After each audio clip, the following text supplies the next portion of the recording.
Hola, ¿qué tal? ¿Cómo les va? Muy buenas tardes. Le damos la bienvenida al último programa de la semana de Realidad Nacional por CX30 Radio Nacional, como siempre hasta la hora 16, con el duplex, con Radio Internacional de Rivera de 14 a 15. Ayer hicimos media hora menos, ¿verdad? La previa del partido entre Uruguay y Colombia, el empate de Uruguay 2-2 en el infierno de Barranquilla. Qué calor que hace allí, qué terrible. Pero bueno, el equipo deportivo de la 30 lo transmitía, como también Radio Internacional, y nosotros seguimos mirando de nuestro espacio. Pero bueno, arrancamos el programa de hoy y como todos los viernes ya es un clásico recibir el análisis de nuestro querido amigo el doctor Alberto Escabarelli. Un gusto, Alberto, buenas tardes. ¿Qué tal? ¿Qué tal? Qué susto, ¿no? Qué susto. Sí, Pero al final terminamos empatando, no está mal y del bueno, ¿qué todo. pasa? Yo digo, merecimos ganarnos, nos pudieron golear y lo terminamos empatando. Fue así. No, no, tu análisis es perfecto. Yo no lo vi todo, pero vi un trozo, justo fui al estacionamiento, retiré el auto y vi ahí un poco y me fui preocupado, ¿no? Pegamos 2-1 y bueno, y después me vi cuando empatamos, menos mal, ¿no? Menos mal. Claro, claro, ahora el calor que hace en Barranquilla, por algo al estadio le dicen el Ah, infierno Barranquilla. Yo estuve allí, la verdad es difícil de soportar, ¿eh? ah, sí, yo no, nunca estuve en el Barranquilla. Pero claro, digo, a ver, es el tema del fútbol de hoy, ¿no? Donde las condiciones climáticas juegan tanto como los jugadores. Claro, exacto. Hay tanto dinero de por medio que todo vale, ¿no? Si eso no se reglamenta y no se equiparan las condiciones, es realmente lamentable. Pasa con la altura, lo mismo, ¿no? Es Digo, cierto, sí, es así. bueno, Y pero así está hay el gente que mundo. piensa que la altura no existe. Y que me lo cuente, sí, existe, sí, es así. No, yo tengo una anécdota con la altura que no resisto contar. Estaba en La Paz, en un evento oficial, cuando aquel tiempo de que Uruguay estaba impugnando el tema de las eliminatorias en la altura por razones Claro, fisiológicas, ¿no? exacto, sí. Y los bolivianos decían que no, que era una maravilla. Bueno, el alto, 4.000 metros, el aeropuerto 4.000 pies. Bah. Había una recepción oficial en el medio del evento que yo he ido por la OEA. Y bueno, en definitiva, hay una recepción donde viene el presidente, canciller, que era con muy linda relación con Aníbal, pero en fin, toda una historia ahí. Y estaba el ministro de Defensa, ¿no? Entonces, yo era el cartón ligador en las charlas informales, ¿no? Tomando algo en la cena por el tema de que les queríamos pinchar la altura, ¿no? Claro. En determinado momento están hablando de otros países ahí la rueda, y yo me acerco y veo que está diciendo, no, aquí mosquitos no hay. Claro. Entonces dije, ¿cómo mosquitos no hay? Me acerqué un poco más, digo, explíqueme lo de los mosquitos. Yo no me acuerdo si era mosquito, creo que era mosquito. Y bueno, el tipo se dio cuenta, ¿no? Que había caído en la peor de las redes. Digo, no, entonces, a ver, pero entiéndame bien. Usted dice que no hay mosquitos porque no bancan la altura. Y quiere que nosotros vengamos a jugar al fútbol que no pueden ni los mosquitos. Bueno, fue una risa, ¿no? Pero no, yo mi anécdota peor es que estaba en el hotel y yo, la verdad, no había sentido nada. No demasiado. Y de pronto, cuando todo se quedó quieto, digo, voy a salir de la habitación de noche y voy a caminar un par de pisos hacia abajo, dentro del hotel, por supuesto.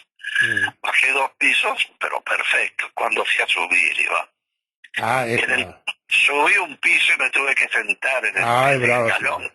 Ah, no, no es chiste. Yo no estuve en La Paz, pero yo cuento la anécdota en uno de los tantos viajes que hicimos, teníamos que ir a Chile y decidimos ir a Mendoza y después de Mendoza fuimos en vehículo particular a Chile.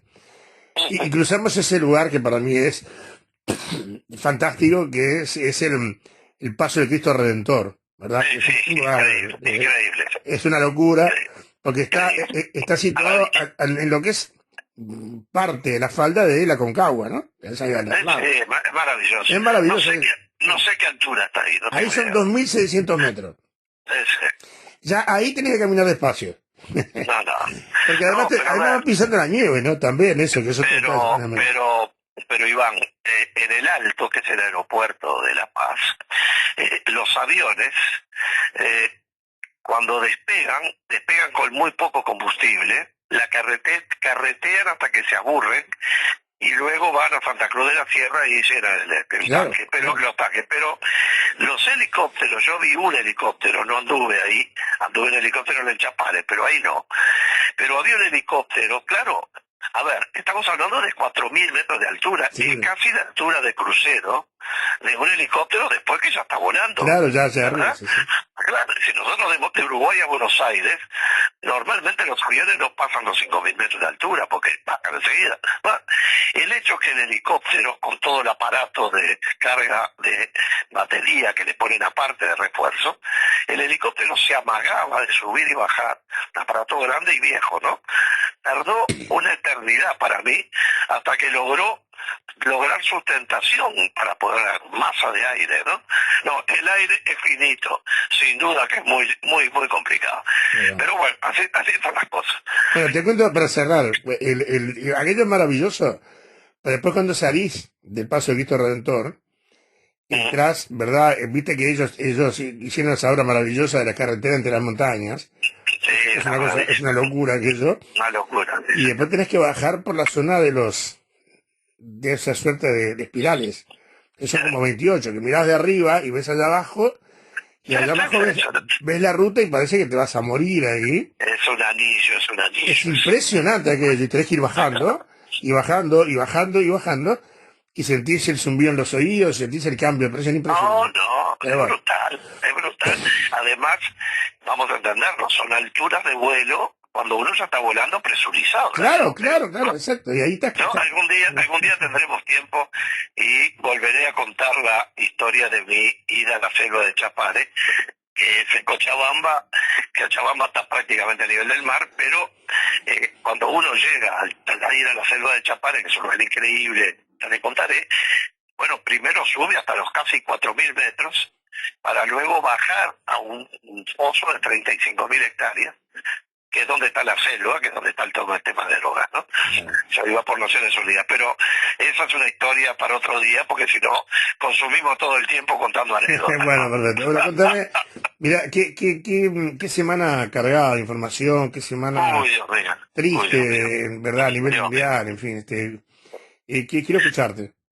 Bueno, primero quiero dejar claro que en abril del 2019 yo estuve en Palestina, pero en Palestina no turística, sino con el gobierno de Palestina, en Cisjordania, en Ramallah, porque se hizo un evento en el que me invitaron muy especialmente, en el que en definitiva terminó yendo Naciones Unidas, la ONU, la representación de Estados Unidos, de Europa, de la Unión Europea, con un evento muy importante dirigido a el argumento era los objetivos de desarrollo sustentable del 2030, pero la raíz había estado porque en Dubái, cuando presidía el grupo de ministerios de gobierno, yo estaba muy preocupado con el tema de los refugiados, porque además tengo una prima que en Suecia manejó el tema de los refugiados, o sea que entre lo que vi y lo que sabía, y sabía que había un drama con las historias clínicas de los refugiados,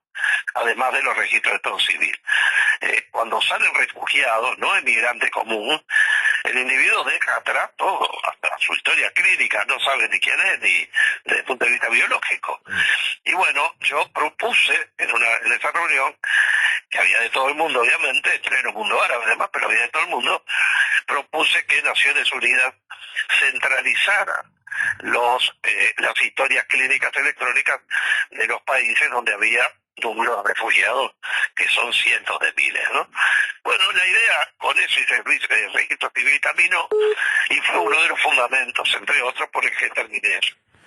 Lo que, dicho esto, lo que realmente me impresionó, de todos los lugares que he estado, con algunos de mucha complejidad y tensión, por el tema de drogas y delito organizado, pero me llamó muchísimo la atención el clima de tensión, ¿no? Las custodias, que cada uno de nosotros teníamos una custodia impresionante, cortaban la cuadra, ¿no? Y la actitud de los individuos no era la actitud alerta de un buen custodia, sino la actitud preocupada, nerviosa de un custodia, cuando uno ve que puede pasar cualquier cosa. Había atentados en las paradas de ómnibus, por ejemplo, de transporte, que de pronto uno de los terroristas de Hamas sacaba un cuchillo y comenzaba a dar puñaladas a la gente que estaba allí, hasta que había alguien porque esa zona está custodiada también por Israel, está invadida por Israel de hecho, y hay un gobierno que es de la Organización de Palestina, la que comenzó con el Fatah, y que la otra parte que gobierna, otro nivel de gobierno que maneja Israel, que invadió toda esta zona después de todas esas guerras, ¿no? Y bueno, y uno veía en ese clima que en cualquier momento iba a pasar alguna cosa porque se notaba. Es un mundo demasiado tenso para que uno piense que las cosas están resueltas. Los orígenes históricos todos los conocemos. Yo soy medio hereje en este tema porque yo siempre sostuve que me parece que hubiera sido un mejor servicio para la comunidad israelí, para la religión judía, para la musulmana, para toda la red cristiana, que toda esa zona, no un trozo, toda esa zona hubiera sido una reserva cultural de la humanidad. Y Israel, que estuvo a punto de estar en África, estuvo a punto de estar en Argentina, yo entiendo la Tierra Santa, pero, y por supuesto que comulgo del sentimiento de volver a las raíces bíblicas del lugar. Claro. Pero también es santa para otros, y eso significa que este conflicto es realmente casi insoluble. Pero además hay otro tema además. La fórmula mágica que todos creímos que se había encontrado, que había mediado Estados Unidos allí, y todo Occidente, cuando aquel acuerdo donde estuvo el gobierno de Israel y la Organización de Liberación para Palestina, que estaba en ese momento, eran los dos gobiernos, y bueno, se hizo un acuerdo con el argumento de las dos naciones en un mismo territorio, dos estados en un mismo territorio. En teoría, es decir, hay tantos territorios compartidos, Corea del Norte, Corea del Sur, en fin, por decir alguno, ¿no? Pero uno puede pensar que, bueno, es factible. Ahora, la experiencia que uno tuvo hablando allí con la gente es que la población joven, me decían, la gente menor de 30, 35 años, por poner una edad, no quieren saber nada con eso, nunca votaron en su vida un gobierno, por lo tanto, tanto en Cisjordania como en la Franja de Gaza son gobiernos de facto, esto de hecho, y en Gaza todavía bajo una violencia impresionante cuando termina ganando Hamas la elección y luego la imposición sobre el gobierno que quedó en Cisjordania. Yo no estuve en la Franja de Gaza porque en una zona vedada, obviamente, no se corrían esos riesgos. Pero yendo al fondo del asunto, a las circunstancias, yo creo que tiene varios momentos. Tiene el primer momento, Iván, donde es realmente un acto de terror. Es un acto terrorista con todas las letras, el hecho de que vengan individuos en parapente y se tiren y con ametralladoras empiecen a matar 200 muchachos que estaban en el desierto en un festival de música. Es decir, además de todas las barbaries, de la ida a las casas, ahora, eso está filmado, se vio. Eso es imponer el terror, y el que impone el terror es terrorista. Por lo tanto, no tengo ninguna duda de que desde el punto de vista ético, jurídico, del derecho internacional, fue un acto terrorista con todas las letras. Por supuesto que Israel es una potencia mundial mucho mayor de lo que mucha gente cree, pero que además está elevado exponencialmente porque tiene el absoluto respaldo de Estados Unidos, lo que la transforma en una potencia intangible, ¿no? Es decir, el que piense que le va a ganar una guerra a Israel tiene que estar pensando en tirarle una bomba atómica, pues si no, no veo cómo lo va a hacer. Mucho menos sostener el territorio. Y si alguien tiene dudas de la importancia de lo que está pasando allí, tiene que pensar que Estados Unidos ha mandado el portaaviones Gerald Ford, que es la joya de la corona. Es el más grande del mundo en la actualidad, ¿verdad? Sí. Sí, es el más nuevo, con los equipos con los F-35, con una flota de barcos de apoyo que son lanzamientos misilísticos de última generación, y por si fuera poco está yendo otro que andaba por el barrio y se está sumando también, lo que va a dar una protección muy alta y una capacidad de fuego enorme. Ahora, el tema era la reacción inevitable que en la mentalidad de Israel, con un gobierno que tiene una concesión muy drástica, pero que además las imágenes del terror lo consolidaron para actuar en forma terrible de su parte, yo estoy totalmente de acuerdo con la maravillosa declaración del secretario de Naciones Unidas, cuyo valor yo los invito a que la googleen y la busquen. Estoy intentando buscar para leerla, pero no va del tiempo. Pero el individuo, Guterres es un hombre muy especial. Conocí a Kofi Annan y después poquito, pero lo conocí a él. Es un portugués excepcional, con una bonomía muy grande, pero con un valor muy fuerte, no lo lleva con el poncho. Y Naciones Unidas ha dictado varias resoluciones en relación a que Israel actúe de un modo más civilizado en materia de división de territorios, porque ahí el problema no es la creación de bases militares, es que cuando Israel avanza, genera lo que se llaman, avanzan los colonos.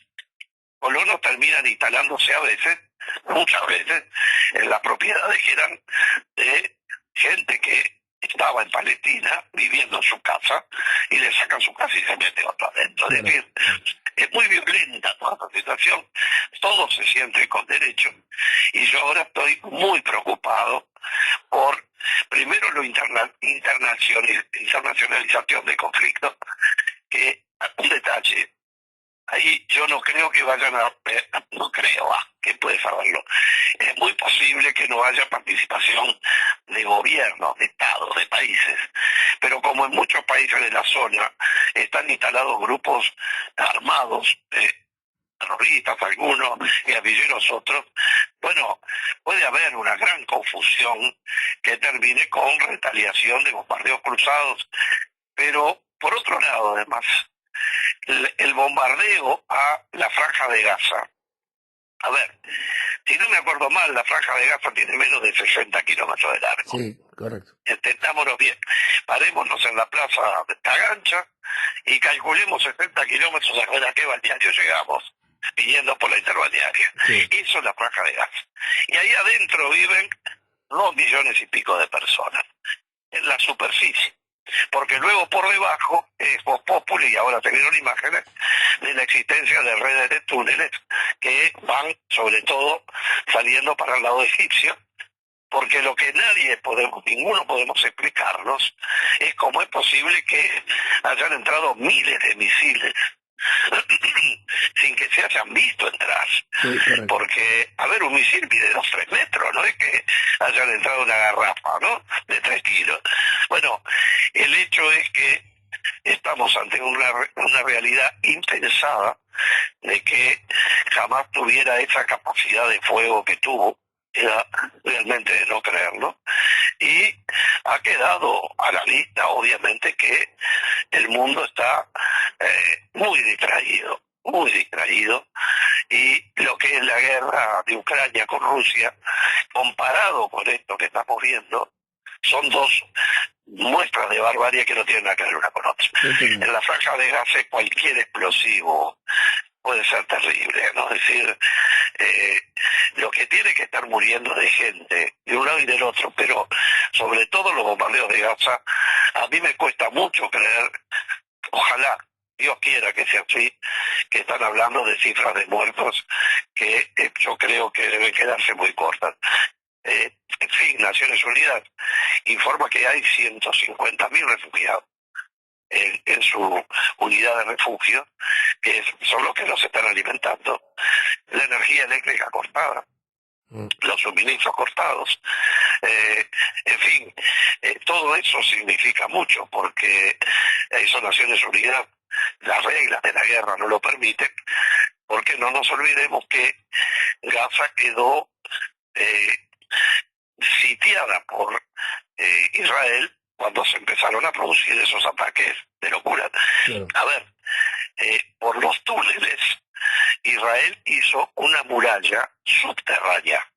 Es decir, para que de Gaza no pasaran haciendo túneles para el lado de Israel, y a Cisjordania, hicieron un muro que yo sabía la profundidad, no me acuerdo, pero creo que hay tanto muro para arriba como casi para abajo, con lo cual pusieron alarmas electrónicas, ametralladoras que operan automáticas, muros que yo los vi, que son unas planchas de hormigón como de 11 metros por 1 metro, pegadas una al lado de la otra. Y bueno, yo creo, por lo que dicen además, que Israel creyó que la custodia electrónica era suficiente.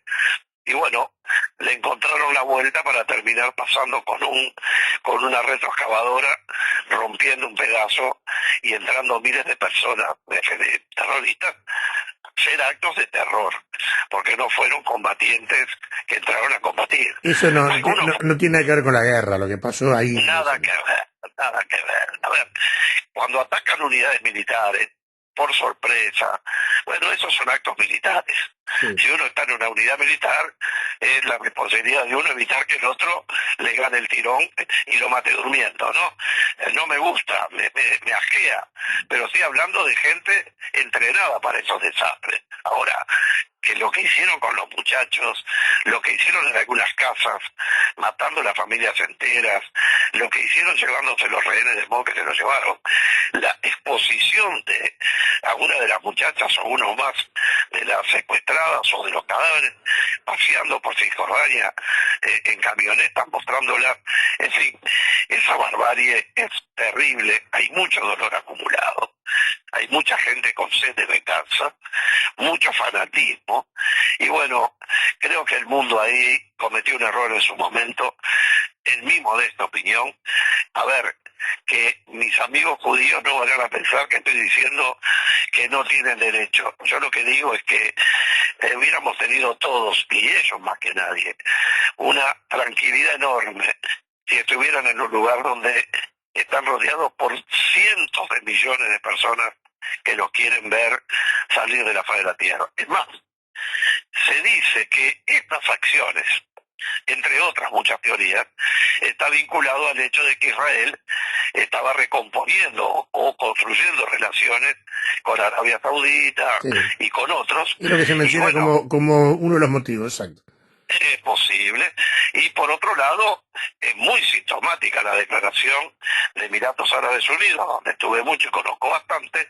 Conozco la superficie, he estado con gobernantes, he estado en eventos de gobierno internacionales, pero que Emiratos Árabes Unidos, un país que son 7 emiratos absolutamente árabes, dicte una comunicación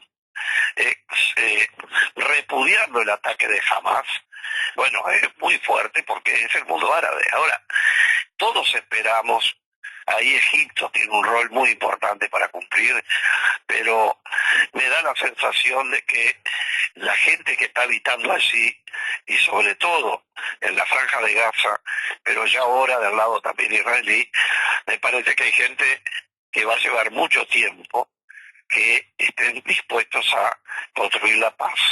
Sobre todo porque además la franja de Gaza seguramente quede semi-arrasada, ¿no? Es decir, es demasiado pequeña en superficie para la capacidad que tiene Israel y lo que está bombardeando muy selectivamente.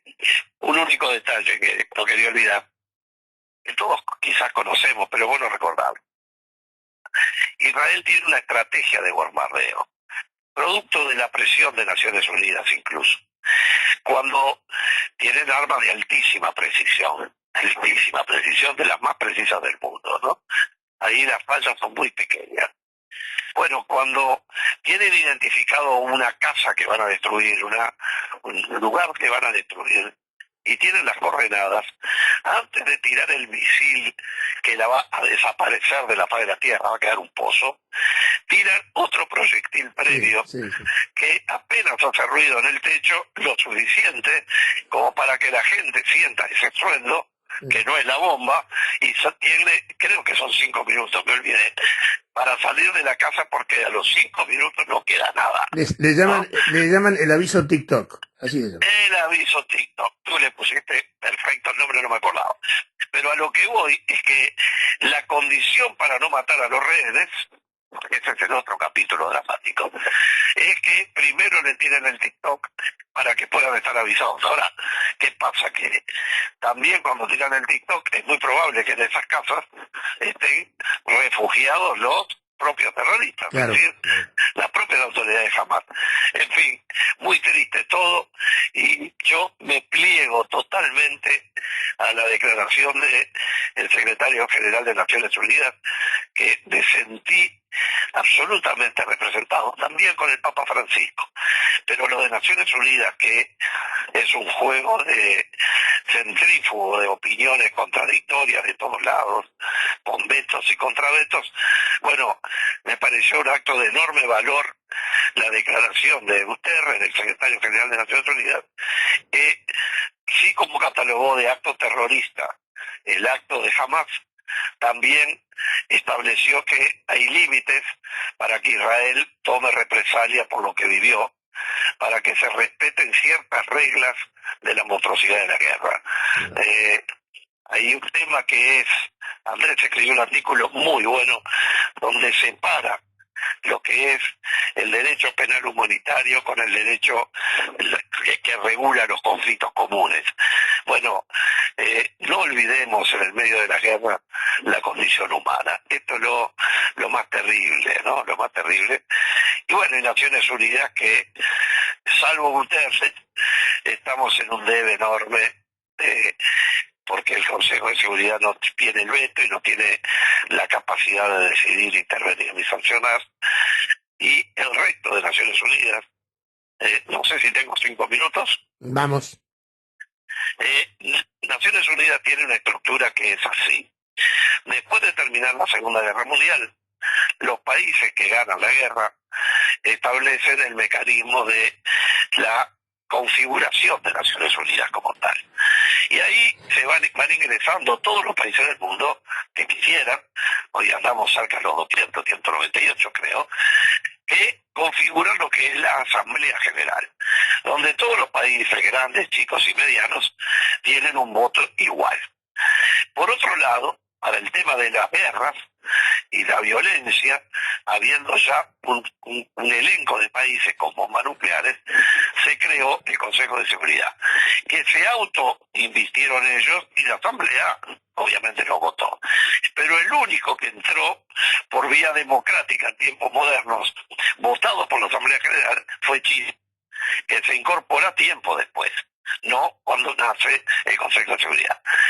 El Consejo de Seguridad, que además tiene el hecho del veto, que es el instrumento para evitar una guerra mundial, para eso se hizo, para que una de las potencias nucleares, cuando veía que lo que le estaban imponiendo no era aceptable, pudiera decir, no, eso no lo llegó, y paraba la actividad, pensando que iba a tener más fuerza de lo que tuvo. Pero por otro lado, y ahí viene la parte maravillosa de Naciones Unidas, cuando se hicieron, y yo participé por el CLAD, con los objetivos del desarrollo sustentable para 2030, que dicho sea de paso, entre el COVID y todo esto, no se va a cumplir ninguno, es una desgracia. Bueno, pero el hecho que cuando se hicieron, comenzamos a recibir de las áreas de Naciones Unidas información. Yo invito a los amigos a que busquen en la estructura de la página web de Naciones Unidas lo que les interese, y van a ver que no hay casi ninguna, yo no encontré ninguna actividad que tenga que ver con lo humano, que no tenga una unidad a la que se dedica Naciones Unidas a estudiar, con grupos de trabajo, con participación de los países. Es realmente maravillosa la capacidad de recolección de información. Vuelvo al tema de antes. Estamos ante una enfermedad crónica, absolutamente sobrediagnosticada, pero que no encontramos la forma de darle armonía en este mundo. Vuelvo a citar al Papa Francisco, que prácticamente está en una guerra mundial, nos guste o no nos guste,